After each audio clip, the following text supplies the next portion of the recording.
listeners, Harika here, and I'm super excited to welcome you to UppTalk. If you're ready to learn and get your hands work wonders in the world of information technology, then you're in the right place. When I say UppTalk, we are not just another edtech company. Consider we are your learning partner committed to unlocking your full potential. Whether you're stepping into the world of technology for the first time or looking to advance your career, we provide top-tier, hands-on courses to build up your career. Let's take our first step towards learning here and explore it. We will discuss about different types of journey first. I'll just quickly create one folder for us. We can create a multiple use cases here.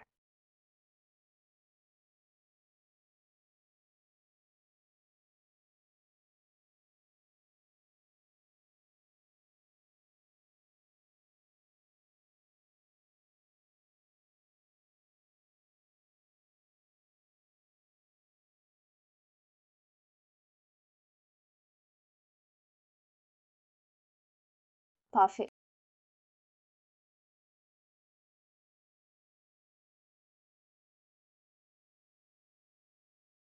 Here we have three types of journey.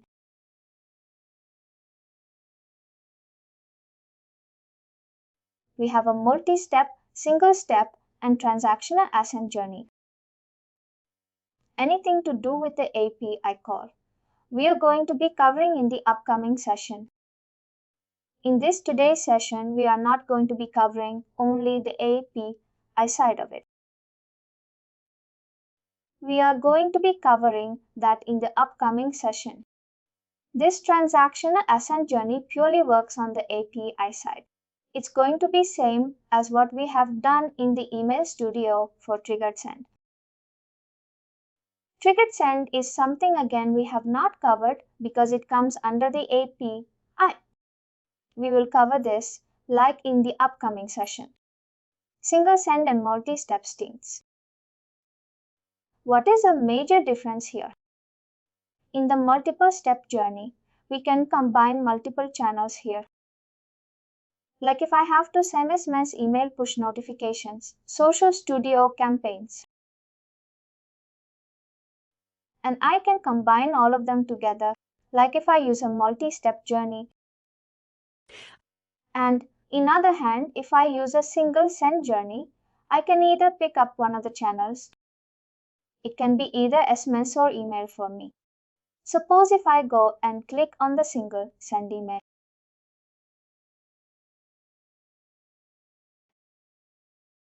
I just have to pick up a data extension where I have the target audience.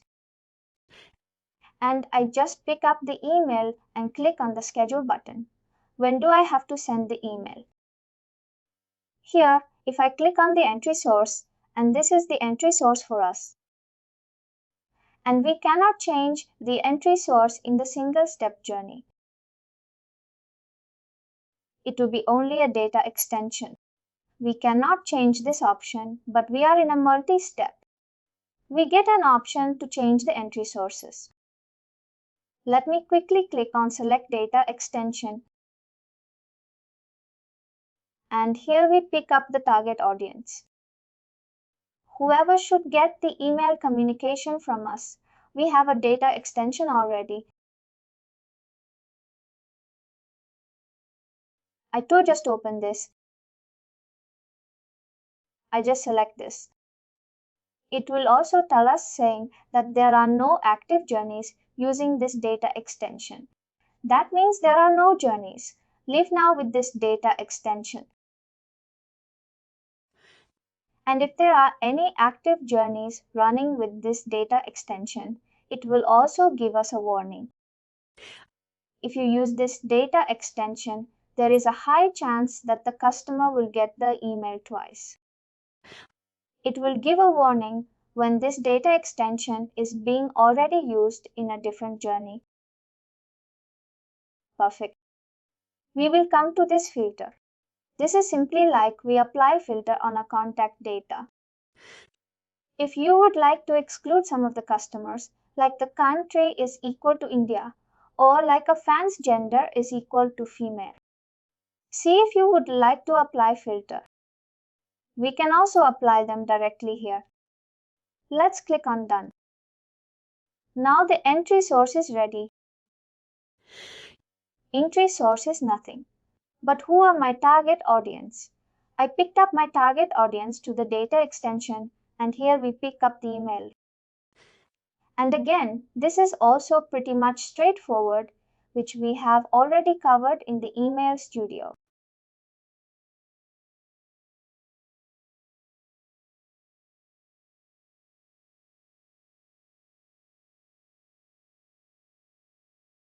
For some reason, this is very slow.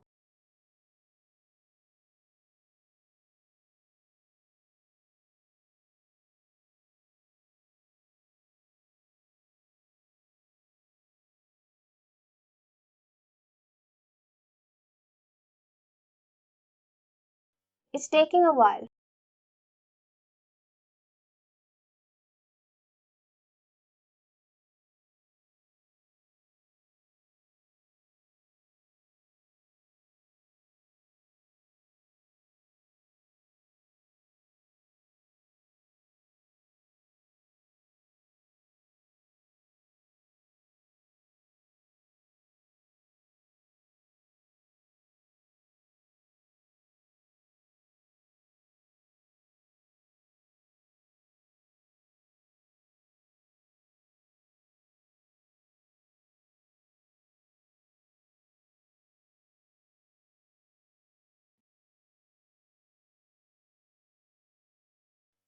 Now, when I click on email, it is asking me to select the message.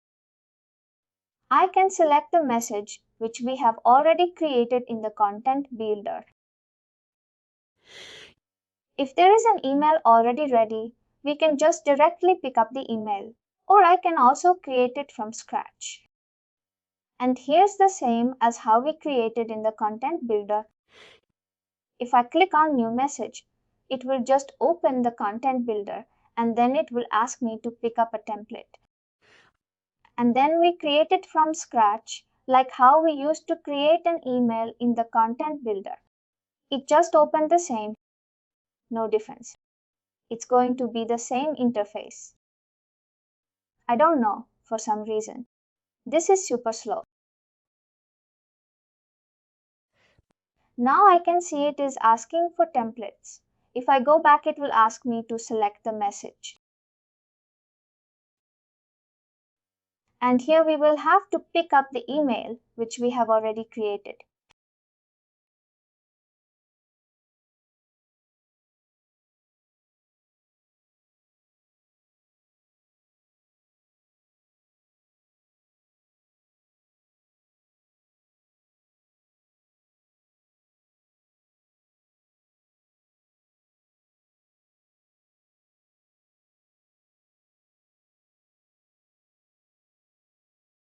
I'll just pick up something. I think this is the one which we have created. This is the one. Or just pick up this email and then click on summary. Here we do the same, the configuration which we have already done it in the email studio. Like we pick up the same classifications, whether if it's a transactional or commercial. We pick up that here. And in the delivery option, we also pick up the publication list. If this needs to be like a certain publication list for all subscribers. Here if I scroll down, we have a send route link. This is again, we know when do we have to use it. And we have the tracking, all routines and log data. This is everything. The options that we get is pretty much same as an email studio, but we just keep it default options. We don't usually like change any of them, like how we have configured in the email studio. And in the final step, like in advance, this is a multi-part memory. I believe this is also something that we will have to keep it by default. because this MIME basically what it does is, it will add the text version in the email. Whenever we trigger an email with customers, it will also include the text version. That means if a customer, there are some cases customer will not be able to download the images. In that situation, if the multi-part MIME is enabled, customers would be able to read the email by the text version.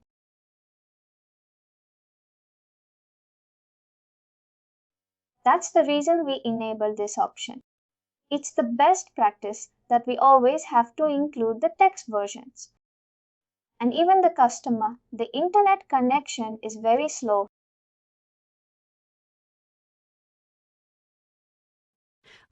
And they may not be able to just read the email properly if we send only in the HTML version.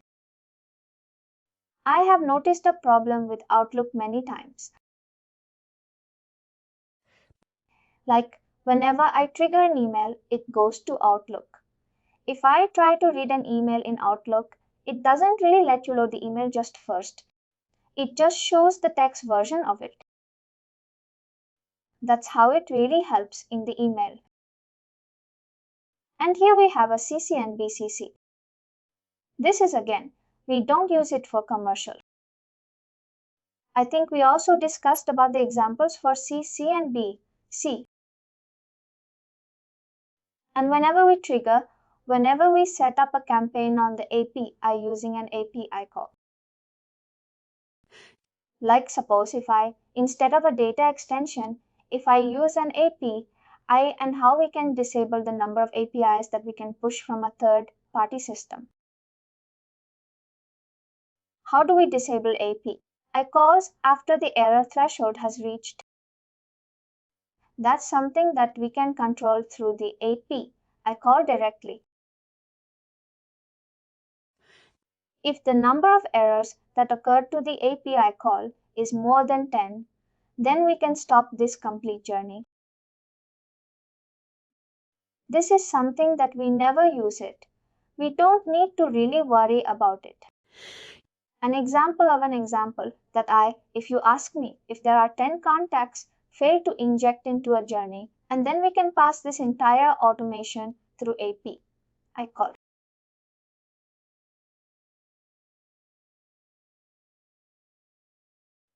That's the best example that I can say to disable the journey through API call. And adding a keyword, we don't again use it much.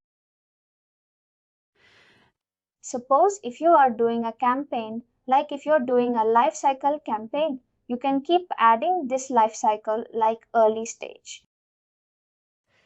And then early stage, in the sense like a customer just showed interest to your product, and then you bring them into Salesforce Marketing Cloud, and then send them an email for them to purchase the product and service. And once they purchase the product, they will become a customer or merchant to you. And we will keep the next keyword like a merchant lifecycle. And then some of the customers may probably go out of your, probably not actively use your product. We keep the another lifecycle on the engagement and refer a friend and become ambassador and share a feedback. There is a lot of life cycle that we have with the customers that we travel for each and every product and service. We can give keywords here directly. And when we extract the report, we also be able to see these keywords in the report that we extract from our analytics builder. When we extract the journey reports, we can see this keyword as well. Perfect. All this is a simple configuration. I just have to pick up the email. Here, we don't usually change anything here. Our go and star option. We will always go with the default option and delivery option, and again, we go with default option. Only the publication list changes here. We know already how we can change it. And message in the message configuration. Yes, if it's a commercial and if you have like any specific sender profile that you have to pick up, we can pick up directly from here. And then, yes, we don't also do. We just have to pick up the email. The rest of them, we already have done it, like in the email studio. And that's it. I just have to give it a time when this email has to go. If I say on activation, and also I can give some specific time, like how we did it in email studio. If I go with activation, I can just simply click on send. And then all of these 7 customers that I have in this data extension will get this email away. Or I'll just save this in this folder.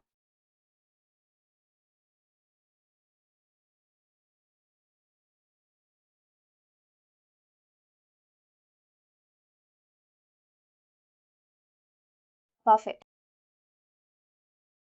Great going back.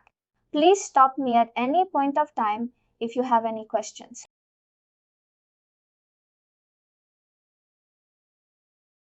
Or I'll create another new journey. This journey will create it with a multi-step. In a multi-step, here we get plenty of entry sources. And here we have the activities. Activities represents the channel for us. Now we have only Email Studio license with us. But if you have an email, if you have an SMS mobile push in app messaging ad networks, then we can combine all of those channels together. Or like in a single campaign, I can also send SMS email push notification, all of them in a single campaign itself. That's how the multi-step is powerful, because we can combine multiple activities in the customer journey flow. And another advantage that we get using a multi-step is the flow controls. We can control the customers and their touch points and how they need to travel in the journey with us. Example, like if a customer is from India, then I create a filter and then I send them a proper communication. We target the customers based on their interest, based on their preferences, and all of them. We use the flow control to create a path for each and every customer.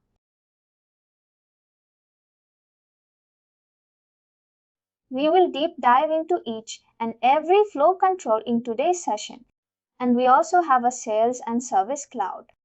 This is something that we have also checked when we did integration. This becomes super powerful.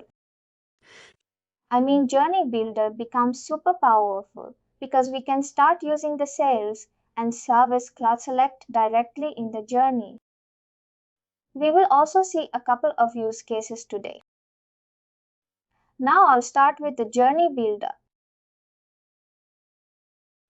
Before this, I would like to bring some example.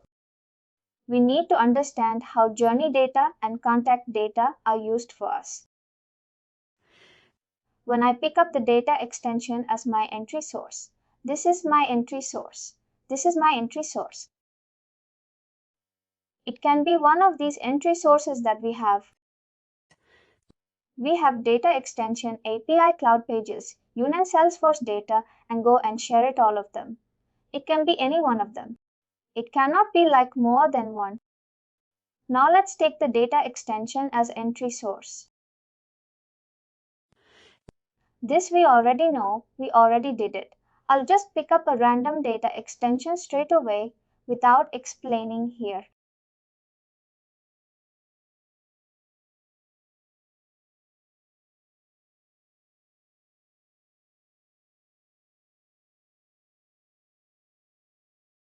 Perfect. My data extension is selected. This is going to be my entry source, and we have about 6 customers.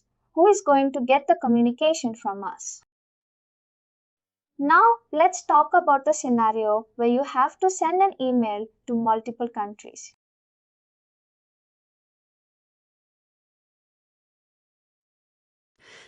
Now our management is coming back to you saying that, Kumar, please send an email to the customers.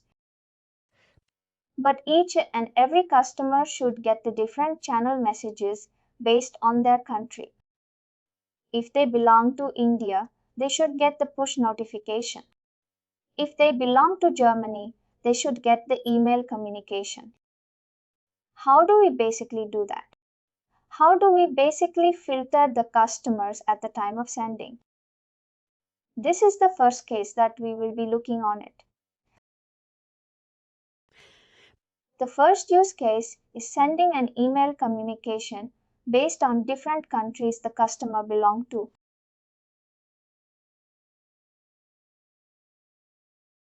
Here we have a decision split. I can just drag and drop them here. In this decision split, I can configure using a journey data. I'll come to the contact data. We'll also discuss about the contact data. Here we have a decision split. Here is a path 1. You can also add more paths. Suppose if you have customers from multiple countries, we can keep adding a path here. Let's say like India here and Germany.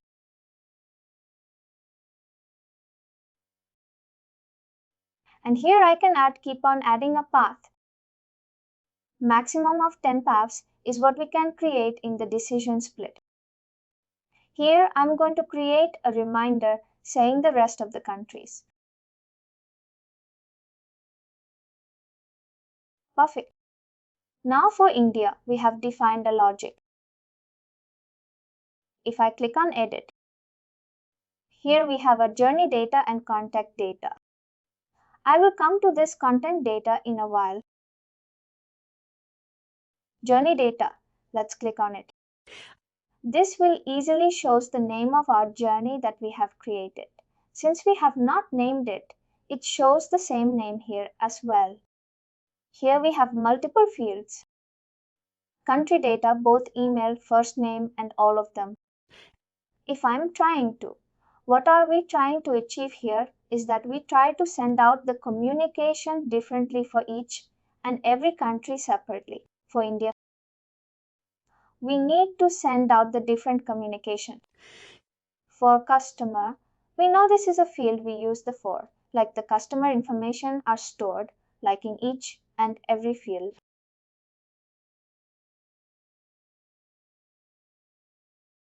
I can simply drag and drop the country equals India and I'd say done. And you go to the next path. Here I will use the journey again. Now again drag and drop the country. Here I will say Germany.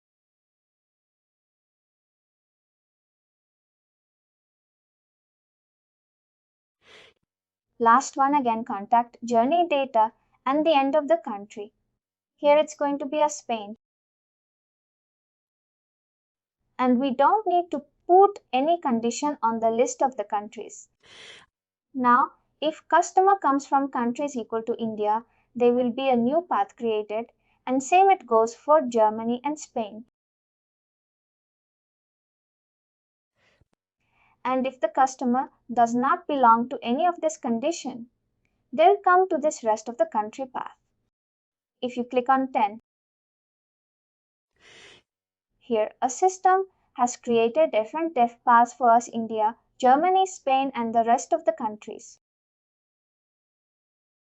As we discussed before, if I have to send an email to India customers, I can just drag and drop them here. And if I have to send SMS to Germany, then I can drag and drop. If I have to do a WhatsApp to Spain and probably like email to rest of the countries, I can simply drag and drop each and every country. We know how we can configure each and every channels. We just pick up the email and then we pick up the same classification and then we configure the publication list. And then we do the configuration, the same configuration. We have to do it for SMS, WhatsApp, and email. And then here we can just validate it. And then once we validate, if there are no issues, then we can directly activate this campaign. This is how we split the customers based on customer preferences.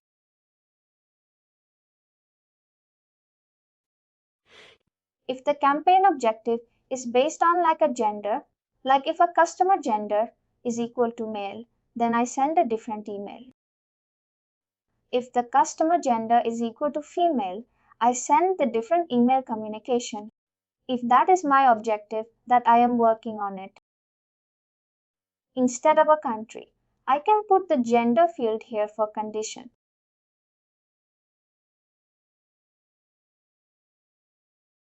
Based on that, it will just create a field for us. Basically, the decision split is something that we use. It mainly for splitting the customer based on condition in the journey. I believe this is really important. We use this decision split quite frequently. It's very important. And now, moving on with this other flow controls. Here we have a wait by duration. Suppose if you would like to probably delay the SMS. Now I'm sending an email here and I would like to just delay the SMS for German customers. Like one day you can just drag and drop them. And I can also configure how much is the delay that I have to add it. This particular category, particular path. I can say like 2 days, 3 days, or like even like minutes, hours, weeks, and months. If I say like probably like 5 minutes here.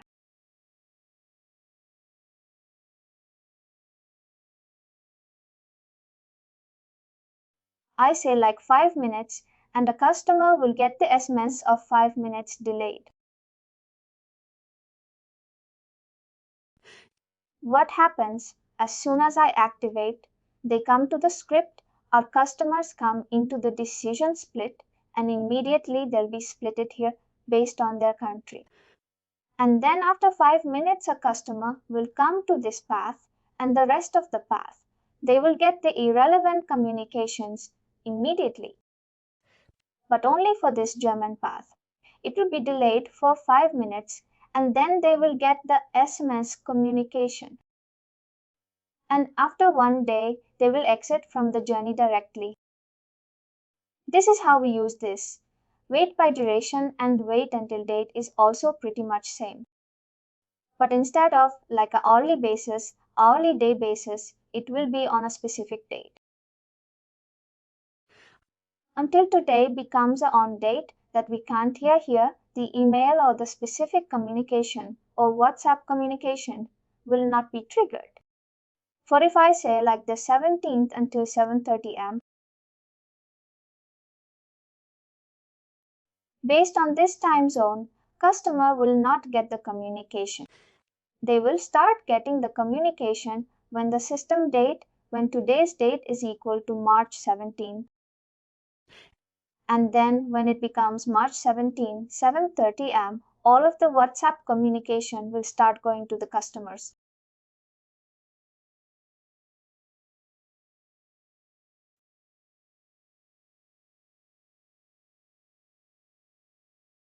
S1 question. 5 minutes. Once you activated it, you wait for 5 minutes, then send the SMS. But it's not 5 minutes for each customer. Yes, it will not be 5 minutes for each customer.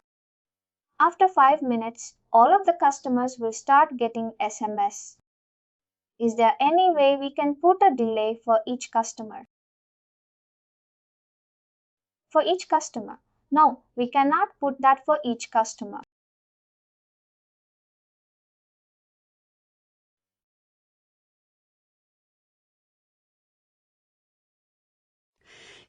Even this wait until date also works in the same way, but we give it a date. We give it a kind of a specific date when the email communication or any of the communication in the flow needs to go. We just define the date here. And in other hands, we have a wait by attribute. This wait by attribute is going to be based on. It's a really interesting capability that we have in Juni Builder. Wait by attribute works mainly on the date-based event.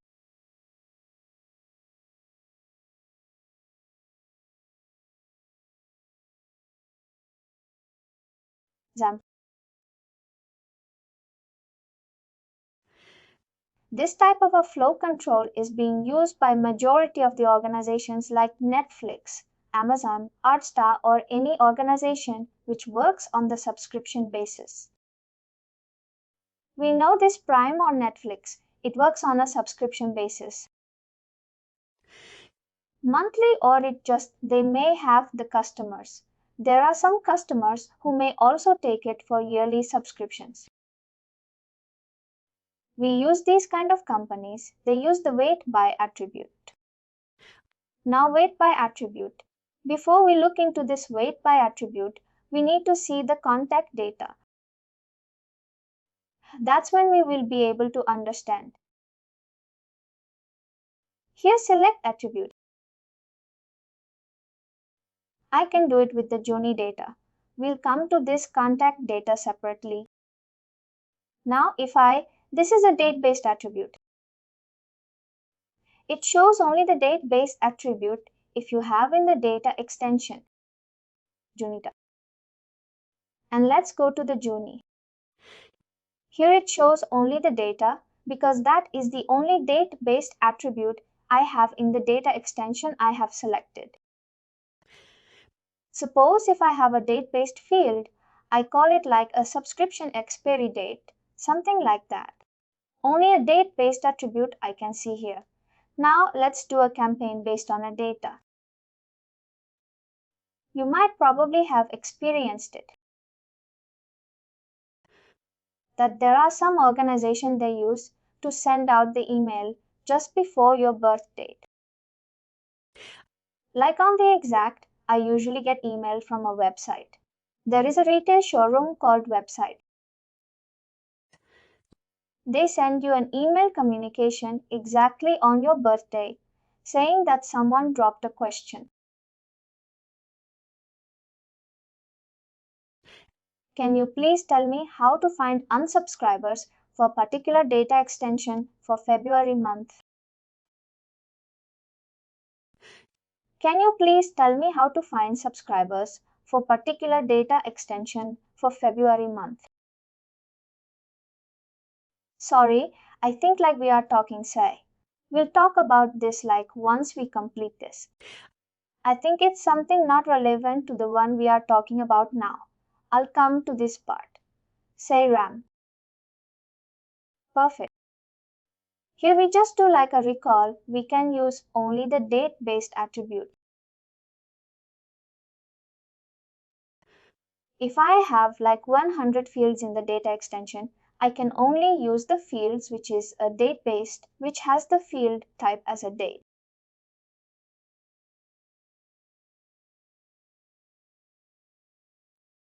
Now let's use this. I just picked up. Then let's go to the next step, which is going to be a wait interval. You might have noticed it just before your birthday. Exactly on birthdays, you get an email. Here we can control that. Here, if I say on today, when someone's date of birth becomes today, they will get all the communication.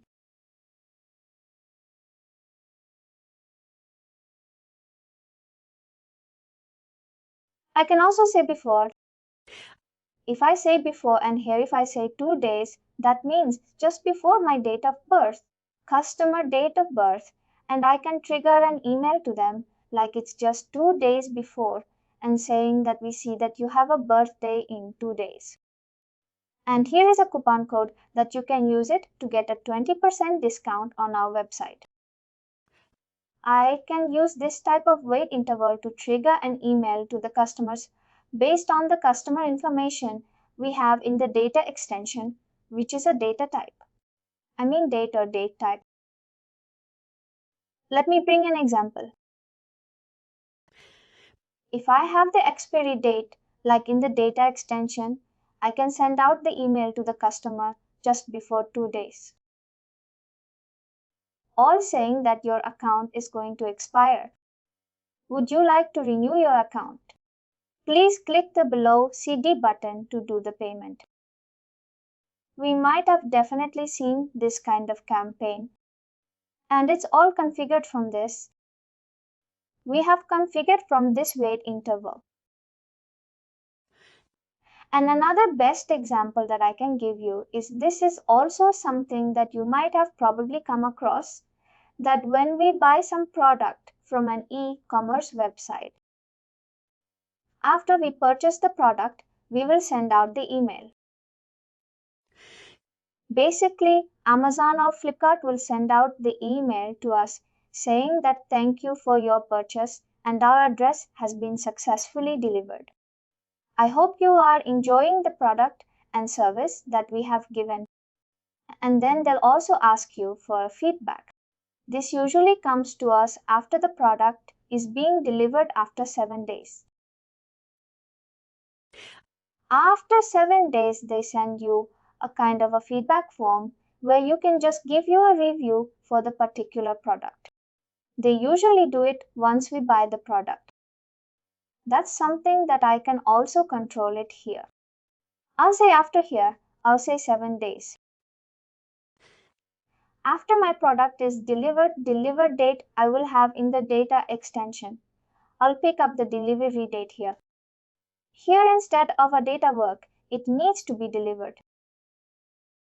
Then in the wait interval, I change it to 7 days after. That means after 7 days, they'll give my email for asking for the feedback for the particular product or service they have purchased. This is how we control it using a date-based attribute. It's only to do with the date-based attribute. We cannot apply any conditions like with other fields. It's going to be like only with the date-based. This wait by attribute and event is pretty much the same. We are using this as a flow control in the journey, but in the event we also do pretty much same, but we do it as an entry source here. We say like a customer who has a birthday just before 2 days and they will enter into my journey. That's how I can control, but the objective of this functionality is same. We will also cover that in a while. Let me save this journey.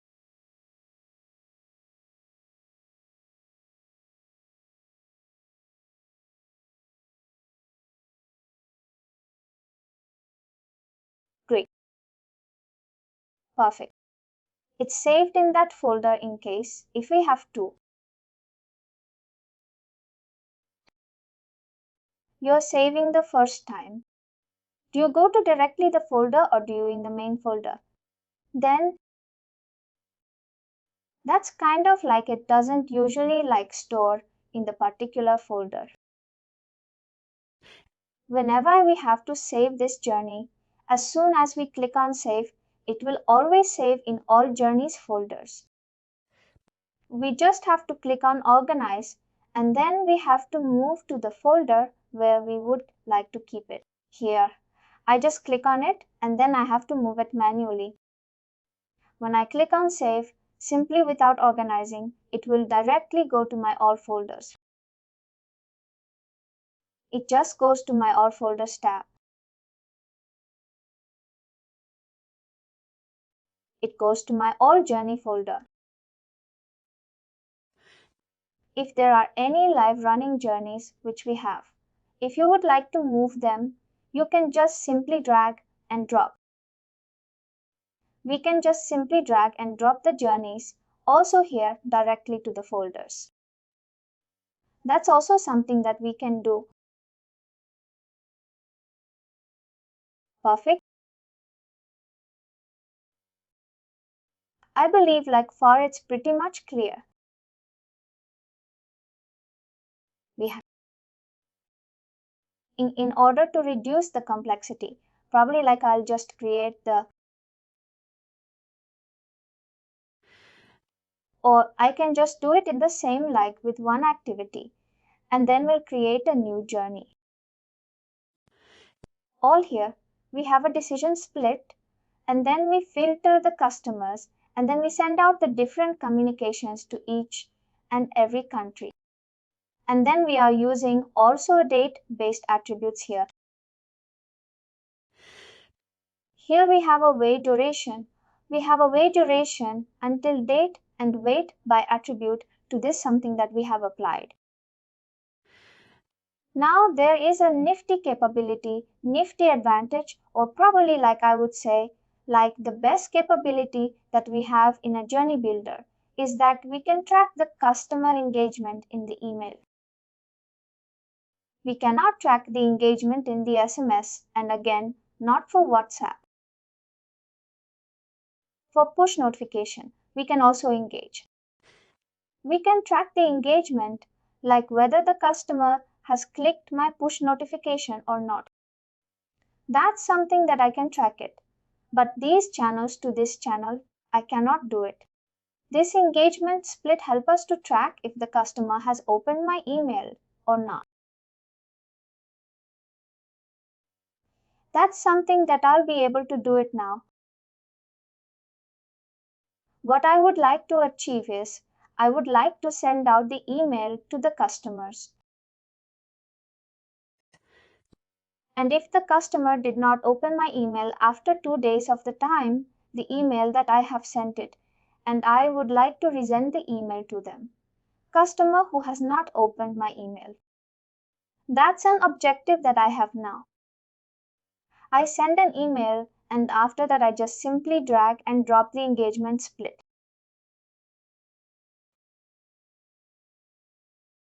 Now my engagement split is added into the past. And here after 2 days, suppose if I say 2 days, if the customer did not open my email.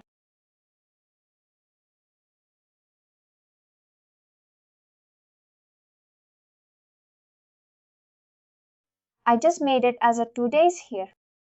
Here, in order to pick up the engagement split, we need the email to be configured. I'll just quickly pick up that email.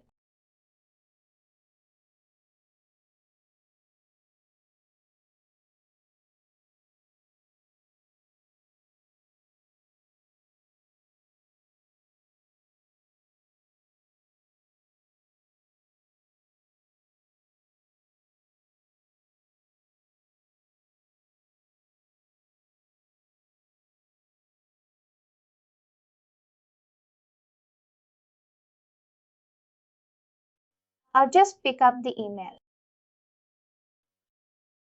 I keep all the default configuration. Let's click on down.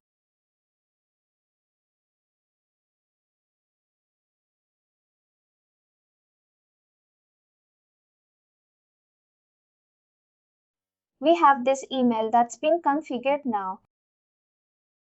And here we have the engagement split.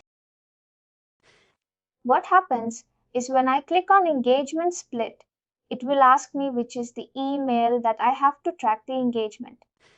When I click on select message, there's only one email that we have configured. For is this test underscore 5B22. This is an email. If you have multiple emails that you have already sent to the customers, we get all the messages here, like in the tiles. And we can pick up which is the one you would like to track the engagement. We can pick up only one. Let's pick up this one and go to metrics. Here we have 3 metrics. One is open, click and bounce. This is the nifty feature that I was talking about, that we can track if the customer is opening the email or not, clicking the email or not, or if they're getting bounced. Now, what we would like to achieve is like if the customer did not open my email even after 2 days, after 2 days of the email that we trigger, I would like to resend the email communication to them. I'm going to say and pick up the metrics as of open. Let's click on summary and then done. Now we just created a to path for us. This has opened. This set of customers has opened the email and this set of customer has not opened the email. This is a too simple path it has created for us. Now I can trigger another email to them after 2 days. After 2 days, it will check if the customer has opened or not, and then it will trigger an email to them. And this is how the flow will keep on increasing. You might have to keep sending an email based on the engagement. Now the customer has opened my email, but they did not click it. I can also add an engagement split here. Here, this set of customers has already opened my email who is coming into this path. They have already opened my email, but I'm going to check if the customer has opened or not. Again, same way, because the engagement split in pick up the message and the metrics. Instead of a click, I'm going to pick up the click. Here, when I pick up this metric, it will ask for which is the CTE button. This shows whatever the link that we have used in the email complete. It will show all the CTE links.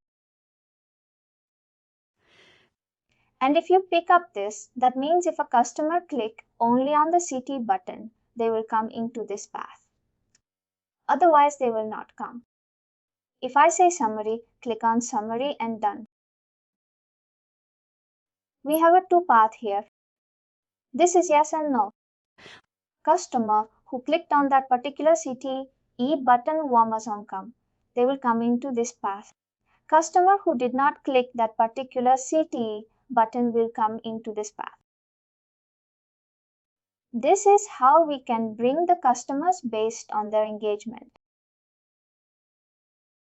This is really also a cool capability. If you have a multiple CTE button in your email template, now it says Amazon come. Only if a customer click on this particular link, they will come into this path. And if a customer did not click this link, they will come into this path. I can bring an email to them again with a different set of email templates and probably attracting them to click on this particular link. This is a series of messages that we can deliver. Let's click on. Well, I hope far it's been straightforward. Just two. This is the capability we have with the engagement split that it can.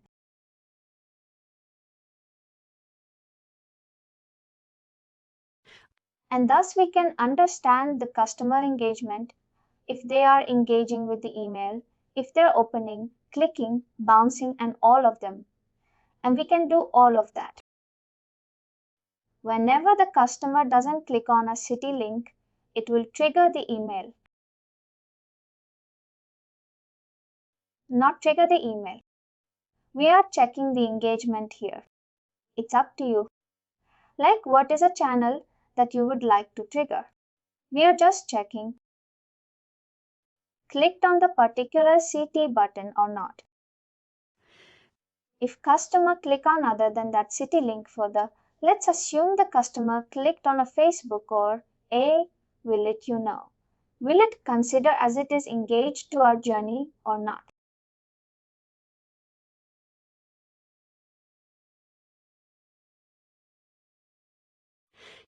Based on the setup that we have done it, they will come in because what we have selected is only up. That's what. Can we select all the links that we can track him like he's engaged with. Yes, we can do that. we can pick up multiple links here. Multiple links we can pick up. And then if customer click on any of these things, they will come into this path. And customer who did not click those links, they will come into this path. What? It's a good catch. That's a perfect question. Great. I'll save this journey and probably I'll create it.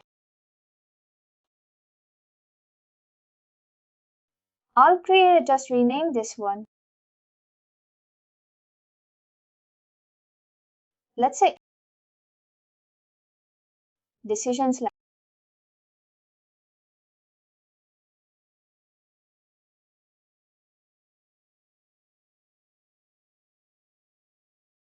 data, attributes, and engagement.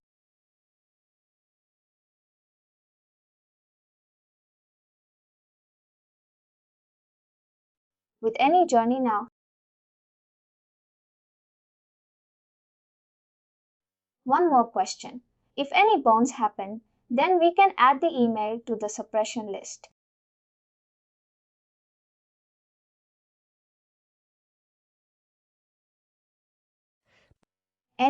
Please come back again. Your customer is bounced and you would like to add them into a bounce status. Do it. If any bounce happen, we can add the email address into suppression list. Oh no, we don't need to add it like a manually system will automatically add them into bounce status. Like if they have been keep on bouncing continuously for more than 3 times. This system will take care of it automatically. It will add into the suppression list. Yes, thank you. The bounce status customers is something that we have not done it manually. The subscriber status, we have it here. The bounce status, hence status. It's all something that we haven't done it manually. It's all something has been done.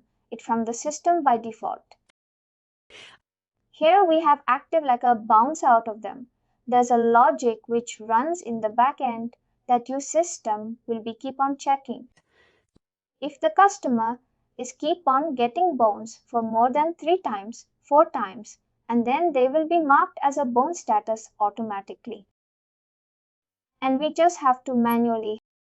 What is our responsibility is whenever we trigger the event, we just have to make sure that we don't include these bounce customers. That's why we have this data extension. In that data extension, we have to filter the customers whose status is like a L and bounce customers. We should have to remove them. That's why we use this equal query and then filter data extension to exclude these set of customers.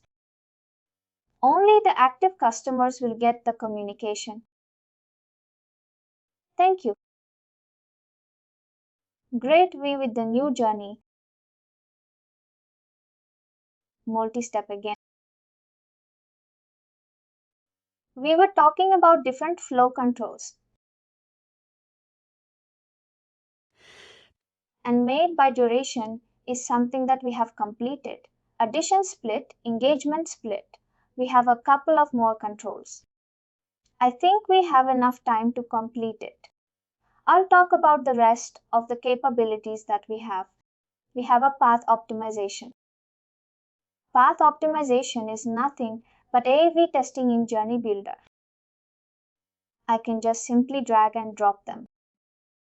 I have to also pick up the entry source.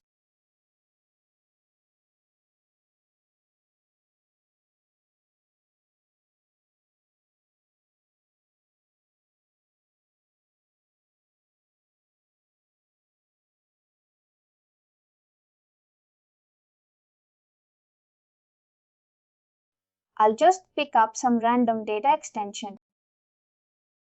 That is my entry source. And now this is a data extension. This data extension is my entry source. And here I can just drag and I can directly do the AAV testing here. What is the difference between AAV testing in the email template and the path optimization journey builder is that it works exactly same. But one extra advantage is that probably two advantage of using a path optimization in journey builder is that we can create a multiple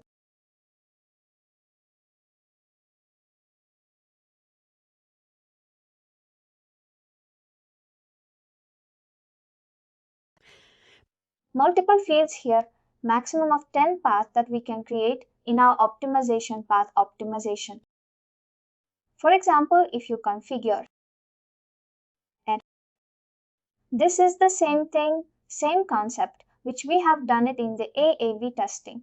We can evaluate the winner based on engagement, or we can decide the winner manually.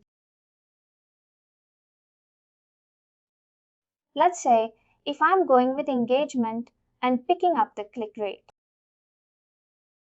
Whichever path has the highest click rate will be the winner for us. The path with the highest email click wins and path with the highest email open rate wins. And we have also unsubscription path with the lowest email average unsubscribe rate wins. This is an objective of a particular AAV testing. It can be either one of the subjective. It cannot be like a combination of 2 or 3 paths here. It can be like only one. And here, and how long would you like to monitor this entire AAV testing? We also done the same thing in the AAV testing. The more and more you give it gives you accurate results because when I keep it like 1 day, we will still get the report. But it may not be accurate because some customers may open it in the second day of the email that we send or third day. Just to be on a safer side, I'm just giving 3 days here. I'm giving time for all the customers to open the email. The first step is a winner evaluation. If you say manual, that means after 3 days or 2 days, you have to come to a uni and then you have to pick up the winner manually by yourself. Then you have to pick up this is a winner and this is a winner. We have to do it manually. If it's engagement based on the matrix that we pick up, a system will automatically conclude the results after 3 days. System will automatically tell us this is a winner because this path does have a highest rate. Open now. Let's go to the split. Here, this is also something we are adding in the AAV testing. But the advantage is that we can add a maximum of 10 paths in this path optimization for testing purpose. This option, we did not have it in the AAV testing. There was only two categories, category A and category B. I can send out like 40%, 50%, then the remaining category. I can send it to a remainder category. There was only like two paths, technically two paths. But here we can create a multiple path here. Suppose if you have a 5 emails to test out, you can add 5 paths here. 20%, 20% is how we have to be able to control that. And final step that we have to do is like holdback. In this holdback, this is nothing but a holdback as a remainder category. This is disabled because this will work only on run one schedule. Suppose if I just click on schedule, click on run one select, then now if I go back to path optimization,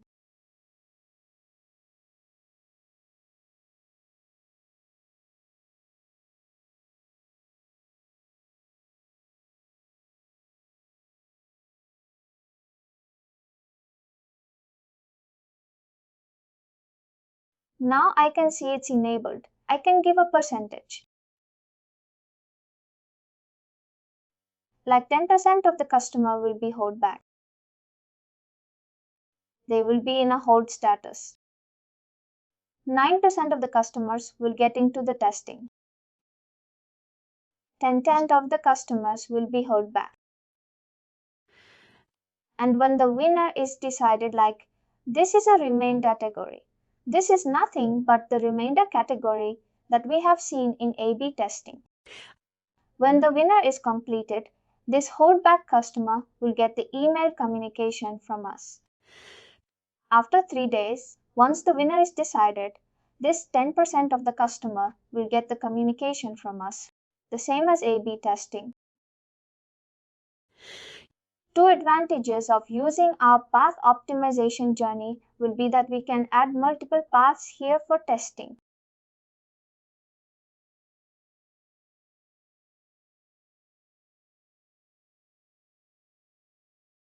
One second advantage is that we can combine multiple channels. I can SMS, I can add email, I can add WhatsApp. I can combine multiple channels in a single A/B testing. Suppose if you are working in a campaign where you have to figure out which is a channel is giving you a best result. Then I can just simply add the email here and I will add the SMS. I can add the WhatsApp and campaign. We can do A/B testing with the multiple channels together. But I have picked up an engagement. Instead of an engagement, you change it to manual because when we use multiple channels, the system will not give you a best result. Because SMS is something that we cannot check the open rate, it will not be accurate results. Change it to manual, then read the stats here. Then we will be able to conclude the big enough like a manual here. This is another advantage of using a path optimization because it will allow us to analyze the performance of each and every channel separately. This is one.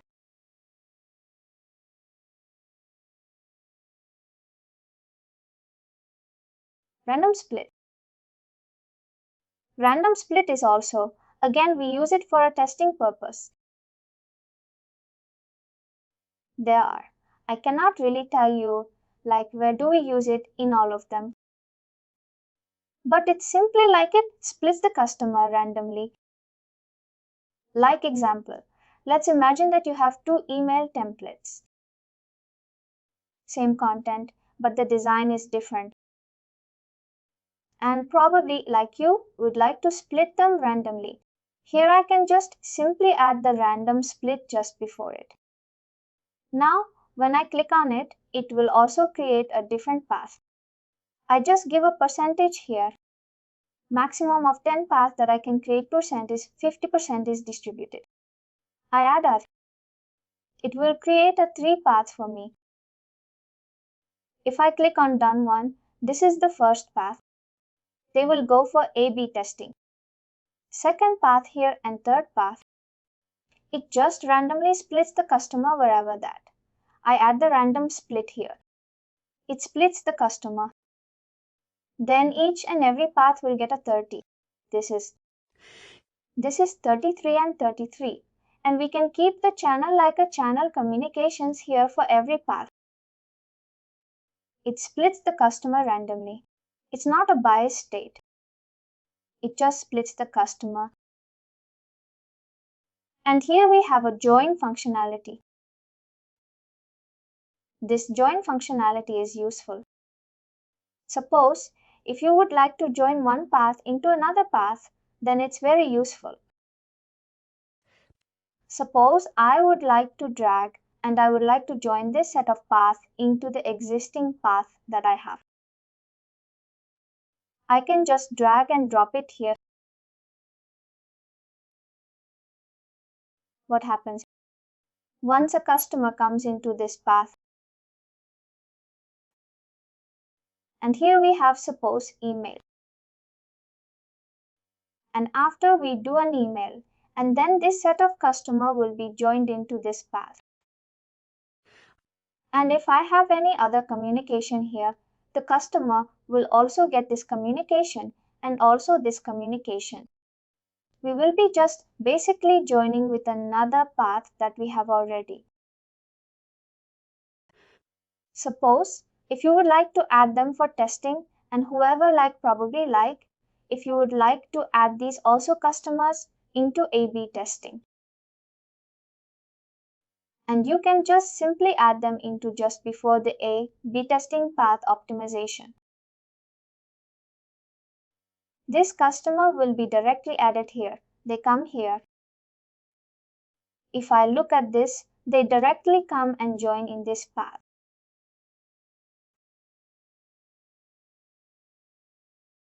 This is how we can join the customers with another table. Let me create another journey now.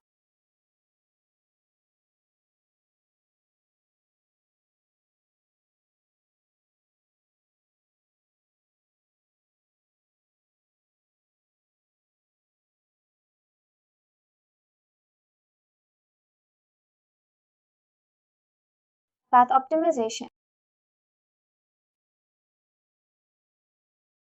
And what we have checked is joined.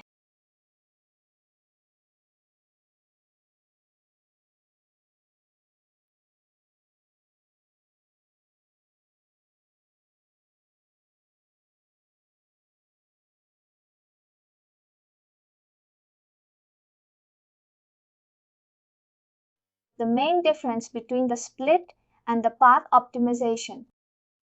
Path optimization helps to identify the vendor. Yes,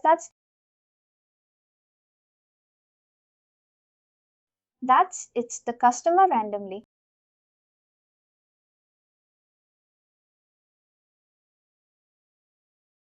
I just created another journey.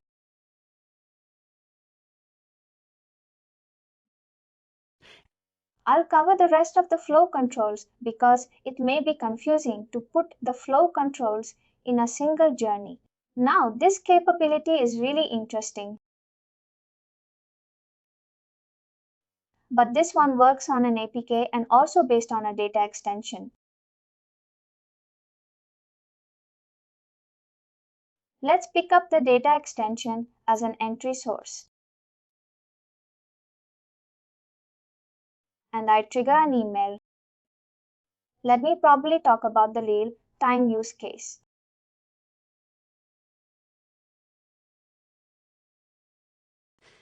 Let's imagine that you are an e-commerce based organization and there are some of the customers who have added a product into your cart, but they did not buy. We have captured all of this information and then we have it in the Salesforce bucket. Now we have the data of a customer who has added the product into a cart, but they didn't buy.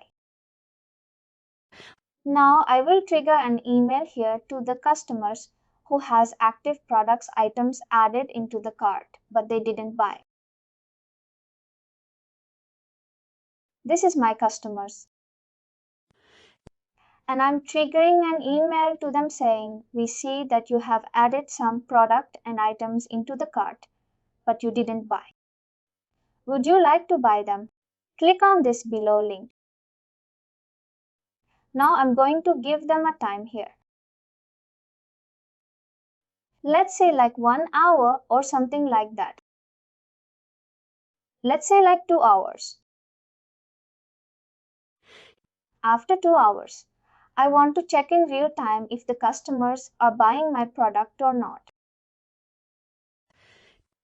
If the customers are they have already added the product to a cart, I want to check if the customers are converting in real time. The real time is underlined here. If you want to check if the customers are buying your product in real time, that's when the user waits until the event. If I drag and drop them, here there are two options. I can either use a data extension or an API call. In case, if you would like to achieve in figuring out if the customers are buying your product in real time or not, then we have to use the API. If you have a data extension, if this data extension is running like through SQL query, like every 30 minutes, then that's also something that you can use. Now, when I click on wait until event, there is only two paths. This path talks about event occurred. That means the customer is purchased. And here there is another path which says no event. That means the customer did not purchase the product. That's a two event or two path that it will quit. Now, here I am going to create the choose API. That's the first step. You create an event. This will automatically create this event definition key name, this API.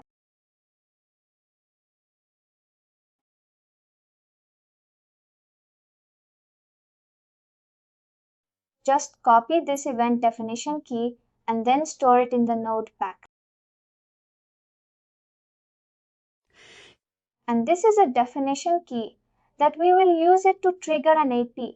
I call for the customers to inform that these customers have already purchased. We need this definition key to keep it separately. We will pass on this to definition key to our developers. Developer will take care of pushing the AP. I calls using this definition key. We'll talk about this definition key in the upcoming session because we are going to be also covering how we can send the request to AP. I call using this tool called Postman. Now let's pick up. Whenever we push the records, I'll push the customer's API call and where it needs to be stored. I'll again pick up the random data extension here. Let's imagine all of the customers that push through these API calls will be stored in this data extension. And the next path is a filter criteria. And I go to journey data. Status, I can say like a status is equal to equals purchased.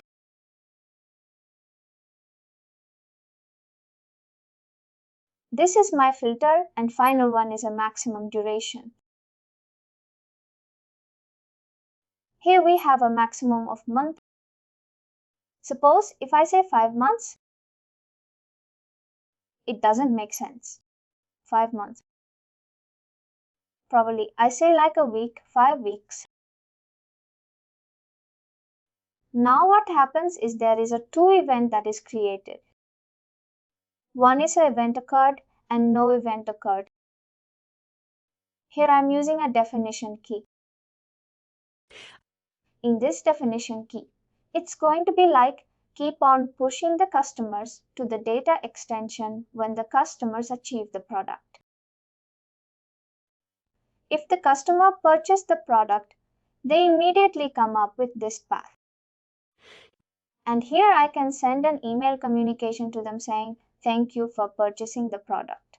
Blah, blah, blah. And all of that. We trigger an email in real time saying that thank you for purchasing the product. And here we can see customers who did not buy the product after 5 weeks. And if the customer did not come into this path, we send another email saying to the customer, last good is left to buy the product with the offer. Please, we can create some kind of attractive message to urge them to buy the product. This is how we create the concept. Now we can easily compare it. I have 10 customers or 100 customers have triggered an email, and out of 100 customers, whoever has received this email is a conversion for me. Out of 100, how many of them received the event occurred email? That means they have already purchased the product.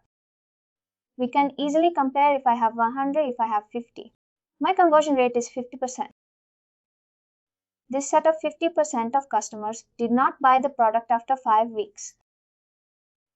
If any of the customers buy the product within 5 weeks, then they will come here. If the customer did not purchase the product after 5 weeks, they will automatically come into this path. They will come only after 5 weeks, not in many ways. Once this wait duration, we have set up this wait duration. Here we set this maximum wait duration. 5 weeks after contact exit enters activity. Until unless the customer will be here only. Like 100 customers, I send out the email. All of them will be here itself. And whenever the customers buy the product real time, they'll come and get this email communication and they will be here, like for 5 weeks. And after 5 weeks, they did not buy. Immediately, they'll be pushed to this path only after 5 weeks. This is a concept that we can read. And this has been now started used by a lot of e-commerce based companies and companies which they payment like online. They started using these activities very much and they also see it like really interesting and very useful.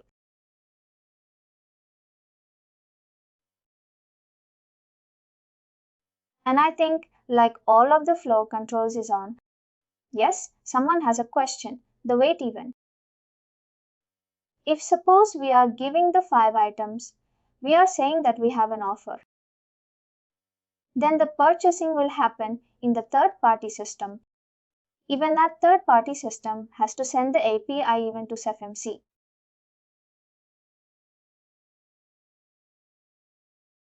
That's the coordination between the two teams. Exactly. That's why we use this definition key. This definition key is something that we have to use it to send the email.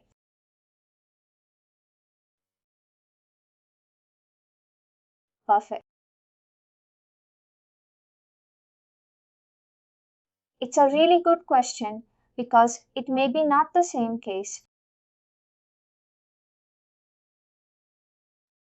Like we will use the cloud pages all the time, we will use the third party website.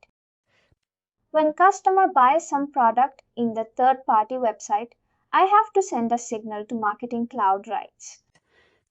And that's when we use this definition key and then immediately email a little bit to go to the customers. And it will also be updating in a data extension saying that the customers purchased. Perfect. We also have the wait until push engagement, wait until chat response.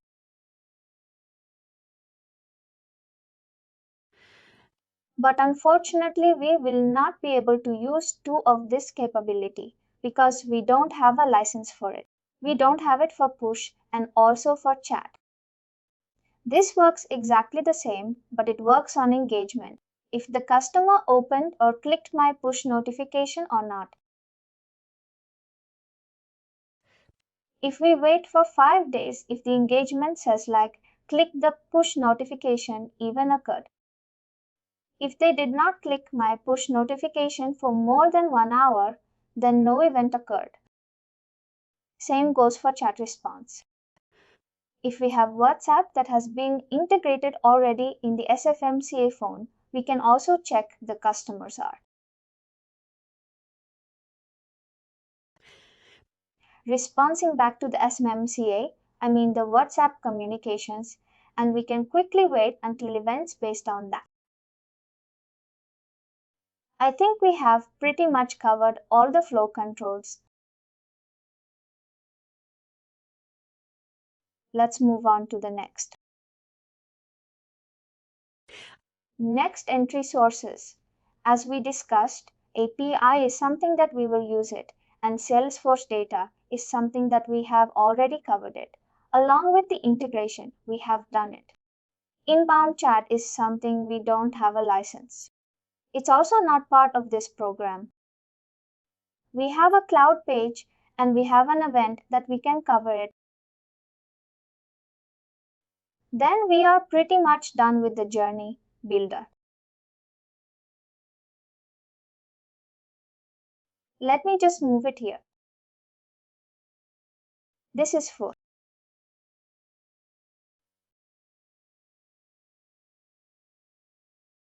Perfect.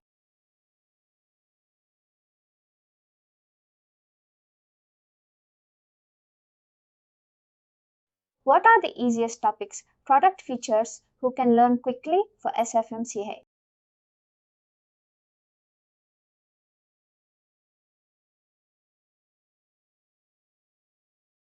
It's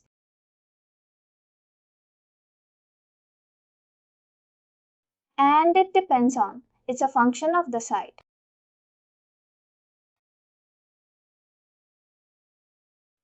I'll create one more journey. We can now focus on the rest of the entry sources. We are going to be covering this API event in a separate session. We'll skip that for now. I believe we have already spoke about our cloud page. When we create the cloud page here, we have a different set of forms that we can create. When customers fill out the form, I can directly bring them into a journey. Let me pick up one of the forms that we have already created before in the session. We have created plenty of forms and disk cases before. This is one of the forms that we have created. Now, if the customer fill out this form,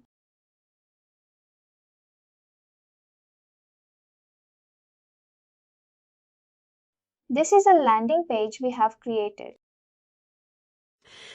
Here I am using a smart form. The smart form name is Kumar 10 February and I have first name, last name, email address and phone number.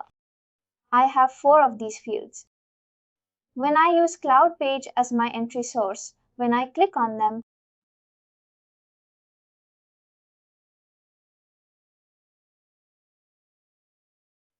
it will ask me to pick up the forms we have created. You can see all the forms here. If I just scroll down, keep scrolling, I should be able to find my form which I have created. It says Kumar. I think this is the one.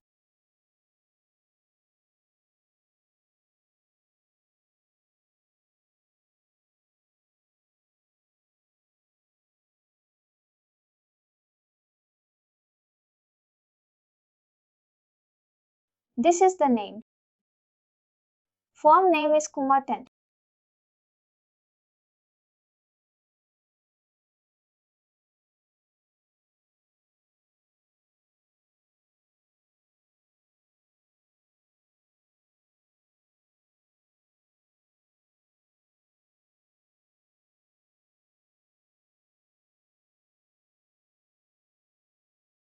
It should usually show here. But it's maybe I may not be published as a page. That's the reason it may be not showing. When I have probably have this form. When this is published and then try if it retrieves, it should definitely show for us. I should see the form name what I have created, Kumar 10th. I can directly pick up this form. Your first name, email address and phone number. But in this form I have a 4 field. I should see all of these 4 fields here. And when I pick up, and these set of customers will be added as my entry source. Suppose if any of the customer come into this page and if they fill out a form, and immediately I'll be able to trigger an email to the customers. Immediately in real time. I would recommend this to I would request you to work on this. It's pretty much straightforward. And if you are stuck anywhere, and please let me know. You just have to create one landing page. Whenever you create this landing page, just put the form. We have already covered this, how we can add a spot capture form and then publish this page and pick up this form name into the cloud page as an entry source here. And then we just have to pick up the smart capture form that you have created here. And then all of these customers and you go live with this cloud page, and you just simply submit some random records here. As soon as you click on submit, and within 1 minute, if I have any email campaigns, they should have received. Within 1 minute or maximum, let's say 2 minutes. Within 2 minutes, they should get the email communication more or less like a real time.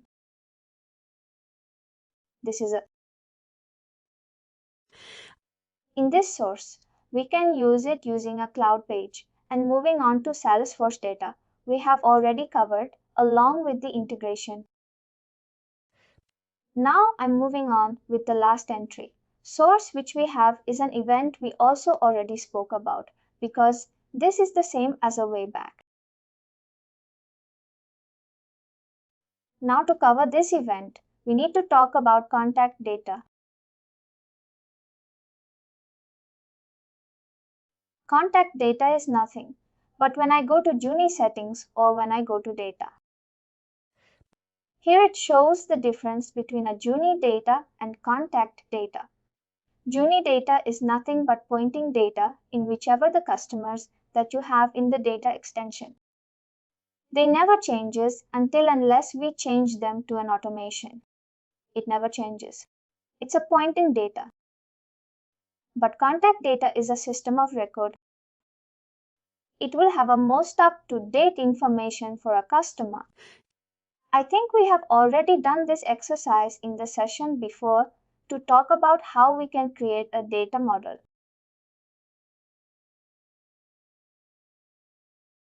We can create a relationship. I have these customers. Or it's not a problem. What I need to do is I need to create one more data extension. Let's say these are all interested customers. And I would say this has a purchased customer.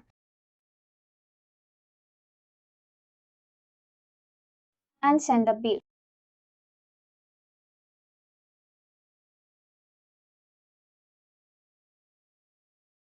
In this we will have a subkey. We will have a purchase date.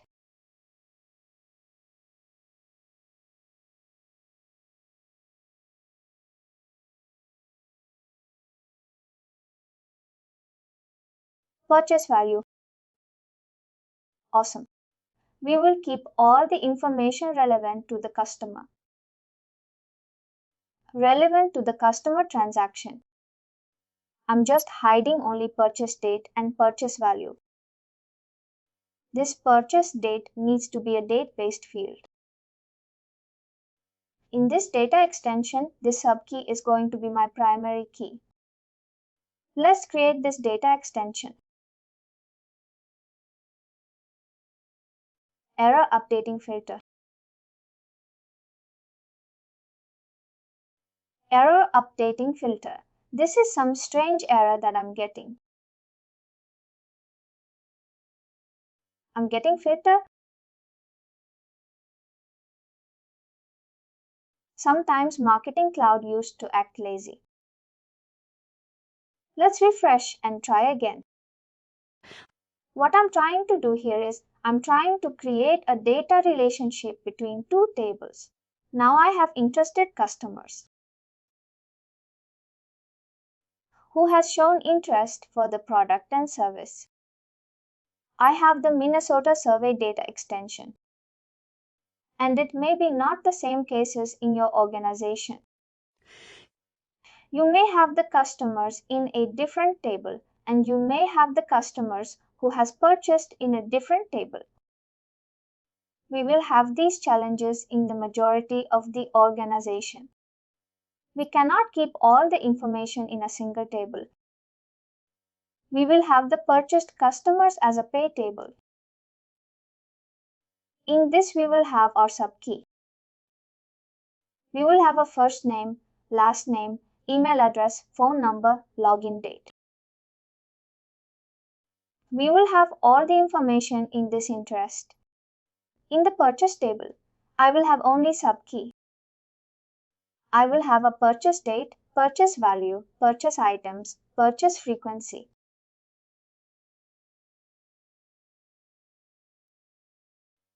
I will have all the information in this table. We will be talking about only a transaction. In this table, it will be talking about only the customer information. Now, what if management is asking to trigger an email to the customer who has already purchased the product? I don't have the email address, phone number, and all of them.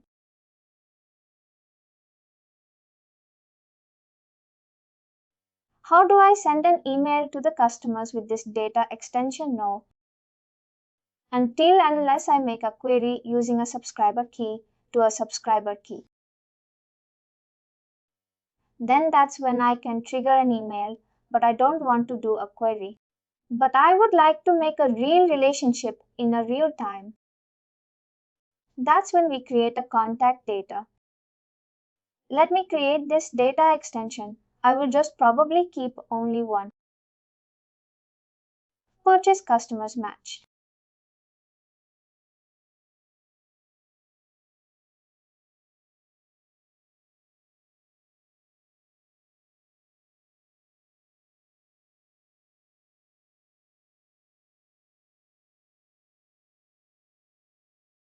Hopefully it works now.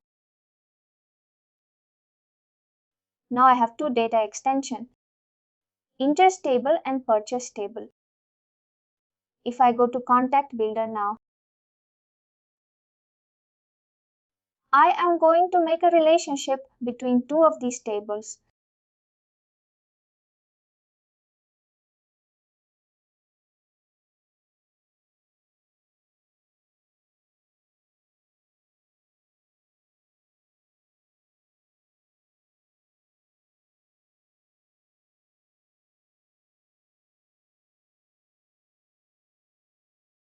Here I will click on creating a new attribute group. Here I will say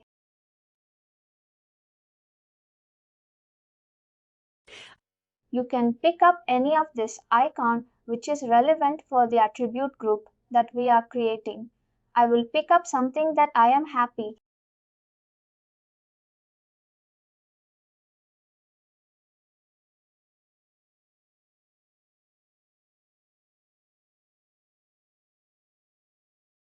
Here I can create a data extension. I will also link the data extension. Let's click on data extension. Here we have a data extension.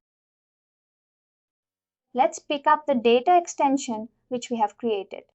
What we are trying to do is we are mapping the system data with the data extension.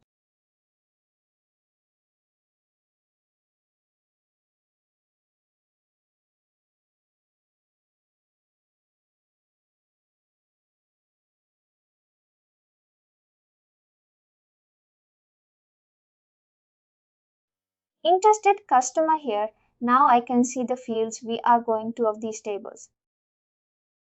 This is my interest table and this is my customer data.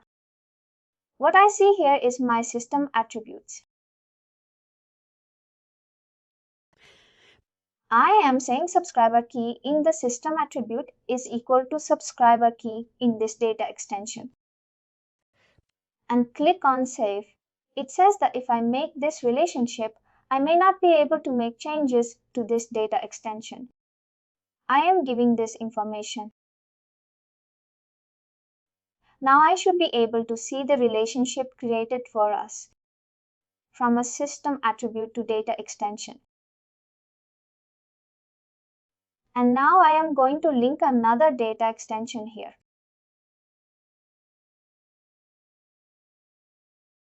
With the purchase table. Here, if I click here,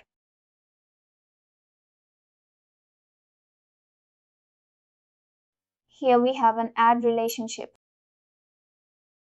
I will click on add relationship.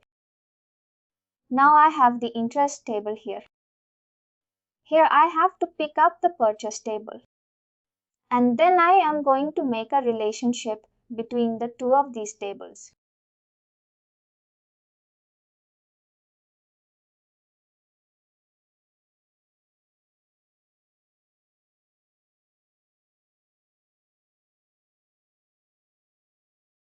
Purchase table. Subkey to subkey. This is a unique field that I have in this data extension. It changes from organization to organization. We have discussed about it. It may be email address, it may be something else. We will keep the field unique like in every organization. It has to be that unique field we have to pick up here.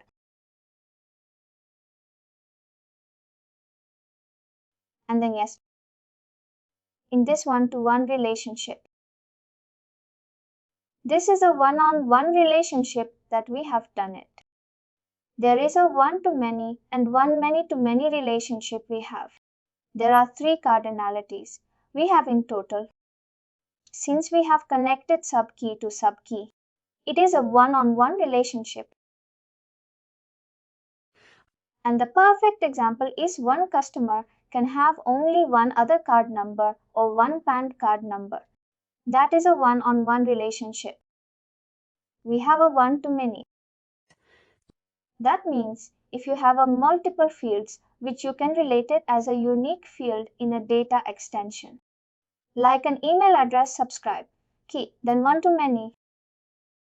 Some organization will also have multiple unique fields in a data extension, like a subscriber key and also email address or a phone number. In that situation, it is a one-to-many. The next example is one customer can have multiple bank accounts. I can have an Access Bank account, I can have SBA, I can have HDFC, and all of them. And many-to-many is like many fields in this will have a matching. I mean many fields in a system. Attribute will be connected with multiple attributes. That means a perfect example is any customer can buy multiple products. Many customers can buy multiple products in e-commerce web page at a single time. That is a many-to-many relationship. We have a 3 cardinality. One-to-one, one-on-one-to-many, and many-to-many. What we have done is we need a one-to-one relationship. Because we have picked up only one key value, which is a subscriber key. Wait, Junit will know. Let me save this and refresh it, because when I refresh, that's when my contact data that we have created will start reflecting.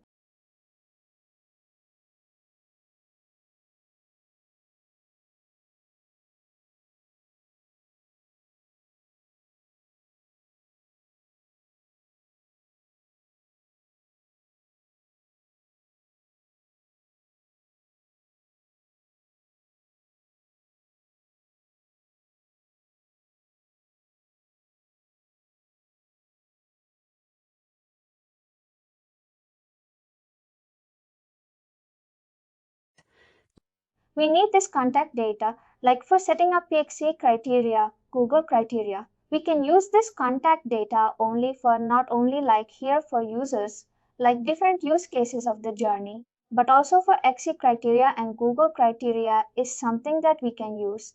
It only with the contact data.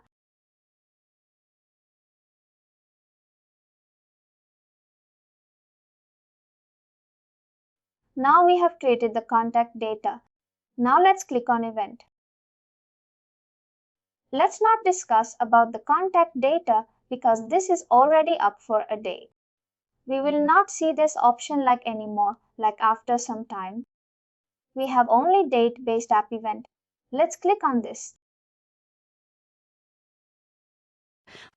And here, whatever the attributes we see here is what is already being created in the contact builder.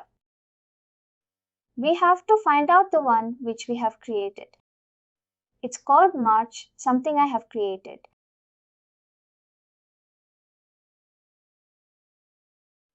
It's something called search it here.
I give it a name as a March or something.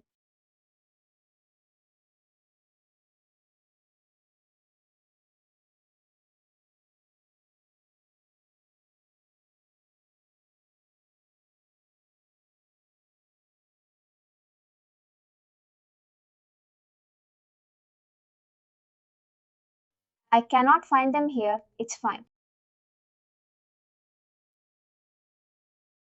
I can just use one of those attributes that we have already. There are plenty of them I have already created. March and the chance of probably use this.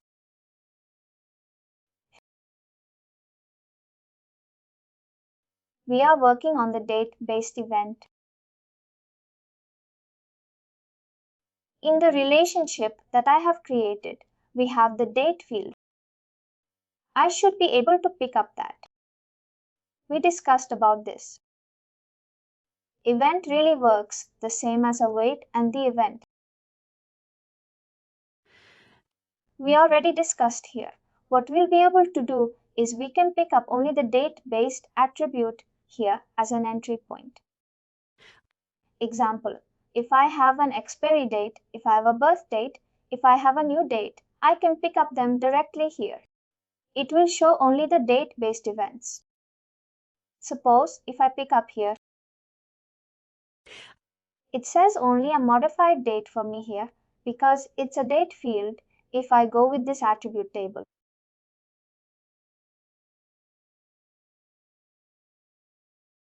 There is something definitely wrong.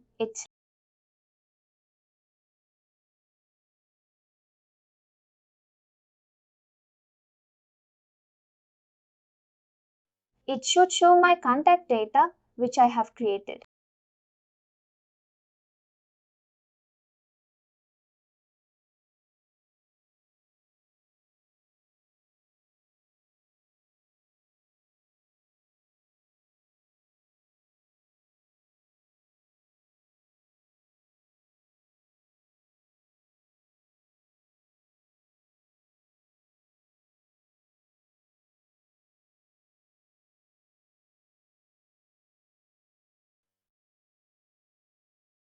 I'll just go with this one.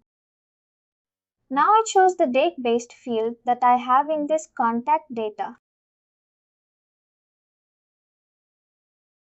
Suppose if I would like to trigger an email, like on a yearly basis, like just before the customer date of birth. Here I can just control it if I drag them here and it says like 2 days before date of birth. Here, if I have the subscription date or expiry date, something like that, I can just simply pick up the date and share as well. 2 days before date of birth.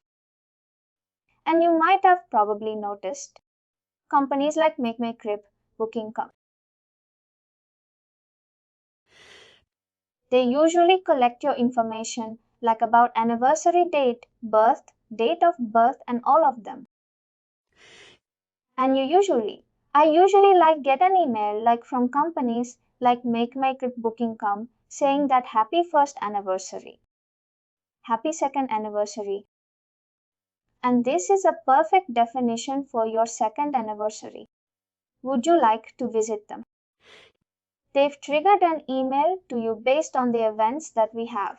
I've write the important events that we have in life. They try to capture those information from you and then they trigger an email. Or email communication depends on that. Here, instead of date of birth, it has to be anniversary date. And just before, like 14 days of your anniversary date. 14 days of your anniversary date. We trigger an email to them saying like now, if I just pick up these 14 days, and here I'm not putting any filter like India only to the customers, like country is equal to India and all of them. Now only all of the set of customers will enter into my journey. When customers have this criteria, that's when they are. When there's something like matching the criteria that I have created. They will enter into my communication. This is exactly the same as what we have done it here. Weight and weight by attribute. It's exactly the same. But here we are controlling it as an entry source. But here we are using them here as a local. That's the only difference. I hope all the entry sources pretty much make sense. We have a book another 15 minutes in that time. I also talk about exit criteria. When do we?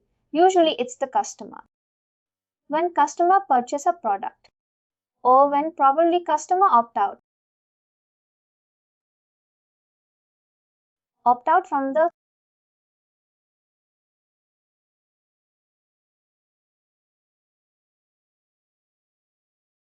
Now I know why my attribute is not showing here because I did not make. My data extension is a sendable purchase data extension. I did not make it as a sendable. That's the reason it was not showing for me at the time of Journey Builder. I can understand now. Exit criteria.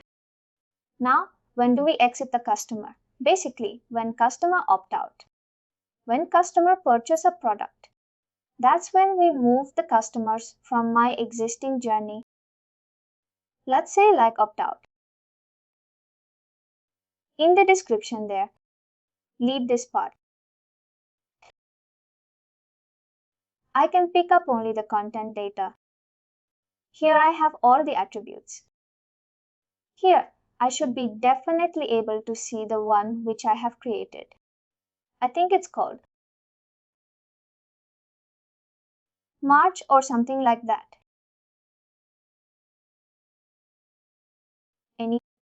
It's not an attribute. You can find it. But it definitely should be there this time.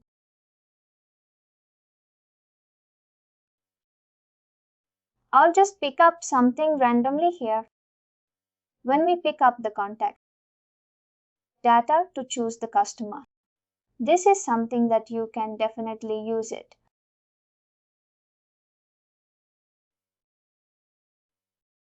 All of them here.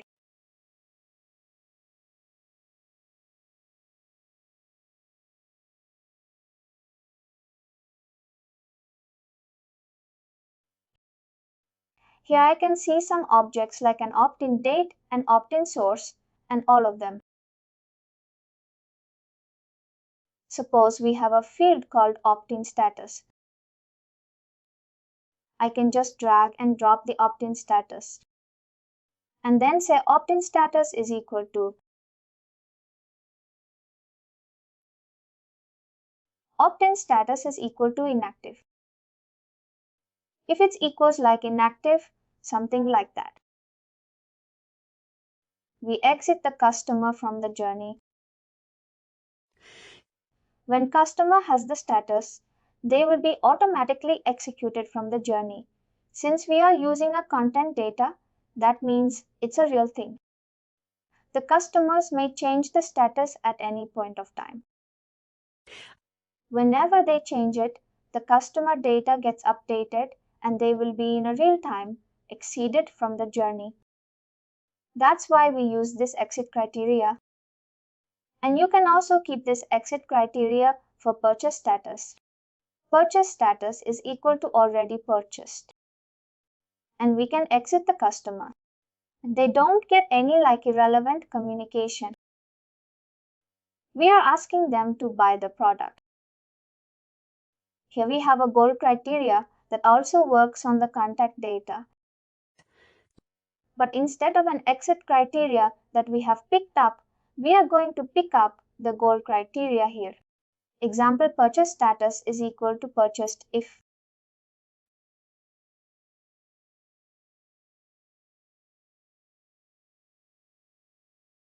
Let's imagine.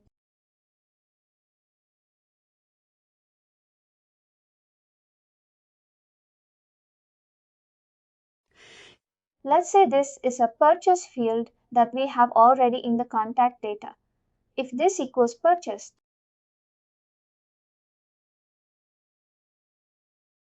And here in the next step, here we can also create a kind of goal. Let's imagine that you are sending an email to 10,000 customers.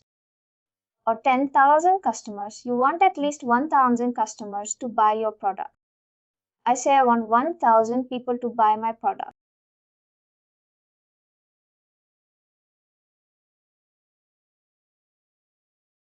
Buy my product.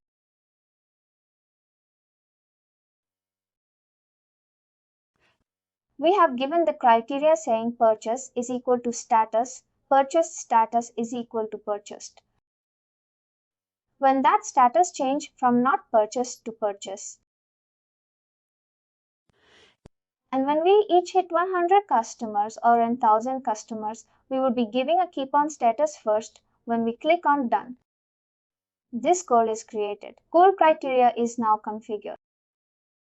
When I activate this journey and when I go back and check in the tab, it will show you 10 customers have already purchased. You have reached a 10% of your goal, and then this goal will be keep on changing. We just have to refresh, and after we send out, and we have to come back and check every 10 minutes, 15 minutes, we will be able to see how much is the percentage that we have achieved for. That's the kind of stats that we should be able to check when we set this goal criteria. And apart from this, we also have to set up this journey settings, especially like this contact data. Without this contact data, we cannot be able to activate this journey. We have a no entry, no re-entry. That means if my customers is loading into my journey and they should not re-enter into my journey. In that situation, example, if the same customer shows interest multiple times in the landing page, I don't want to bring them into my journey. That's the case, we keep it as a no re-entry, and if you want to re-enter any time, if they show interest multiple times, like 10 times, 100 times, they will get 100 emails from us. Only after exit if the customer is already in the flow, and if they are here, they will not enter into my journey. Unless if they leave my journey, they will not enter and they will not get the communication back from us unless they leave. And we have default email address and default mobile number. In the data extension that we send out, there could be a possibility multiple email address fields you may have, like primary email address, secondary email address, personal email address too. You may have a multiple email address fields in the data extension that you may send it, which is the data access, which is the field that you would like to use it for sending the email. Is it a primary or is it official? We have to pick up that here. This is a case only when you have a multiple email attributes in a data extension. Otherwise, we don't need to do anything. It will automatically pick up the one field which we have. If you have a multiple field, please make sure that you pick up it. Same goes for the phone number. Phone number. One phone number, two personal number, official number if you have many. We have to pick up the phone number. I think yes, with that we will be able to complete the entire journey.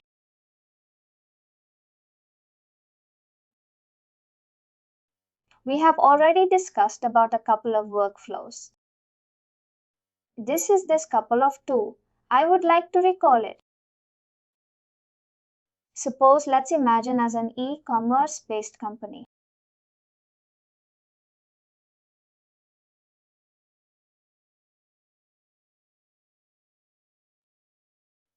They usually send out an email communication to us once we buy the product. And after some days, they usually send out an email to get a feedback pass. And here we send out the email to get the feedback. And here I'll put the decision split. And when customer give me a rating less than 2, equal to 2 or less than 2, I will create a case. I'm going to create a condition here saying if the customer feedback, the feedback email I'm sending here, the customer will be able to fill the feedback. And after we fill up the feedback, if the rating is less than 2, I will create a case tag. That means what happens is this will create a case in the Service Cloud. What is a Service Cloud? Service Cloud is a case management. It's a tool that we use it for case management and we maintain the relationship there with the customer. Case will be created. It will be assigned to one of the support team automatically. And then they call the customer and then ask for what is the issue. And if they would like to refund the product, refund the money, or probably if there is a defect, they can probably replace the product. That's something they can directly take care of it. We can just give a signal directly to our Salesforce Service Cloud.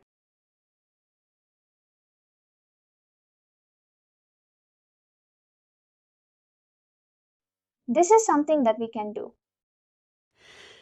And one more example that what we can do is probably there are many campaigns we do. It depends on customer life cycle. In each Sales Cloud, in the Sales Cloud, we have many objects. We have leads, we have opportunity, we have an account all.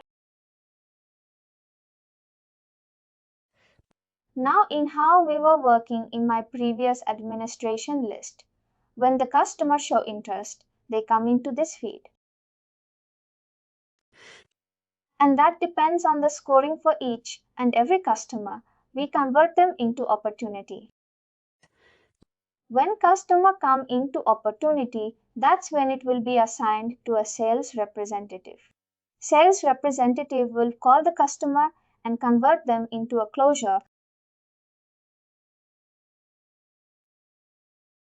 And then when it's closed, it will become our, they will become our. Now this is a customer life cycle when we are taking customer from one object to another object. The set of the object is for industry customer. This is hot leads and this is a purchase customers. Now here we know like once we do this integration with the sales, I can use these objects directly. I can use the lead, I can use opportunity, I can use all of them. Now I send an email to lead customers here. I send over email. And here I put the engagement after sending the email. And if the customer open my email, I'm going to convert them into a lead. I can convert them into a lead directly. From lead to opportunity, I can convert them. I'm saying I'm giving a signal to a Salesforce. This set of customers has opened my link. That means they are interested to know more about the product. They are not just leads, they are also hot leads. I can just give them a kind of a signal. Whichever the customers they come into this flow, they will be automatically converted into opportunity. This is something that we can also do. And there are like this pretty much everything. If you like to access the lead object, opportunity object, account object, we can directly drag and drop. Then we'll be able to start using the objects into the journey builder directly. But this works only when we have the integration and otherwise it will not work for us. But most of the cases, we just go only with the flow controls and the different the entry sources we have. when you have the integration done already. These are set of objects that we can also directly use it in the journey. Please do like, share and subscribe to our channel. For more information, contact us sales@uptalk.com.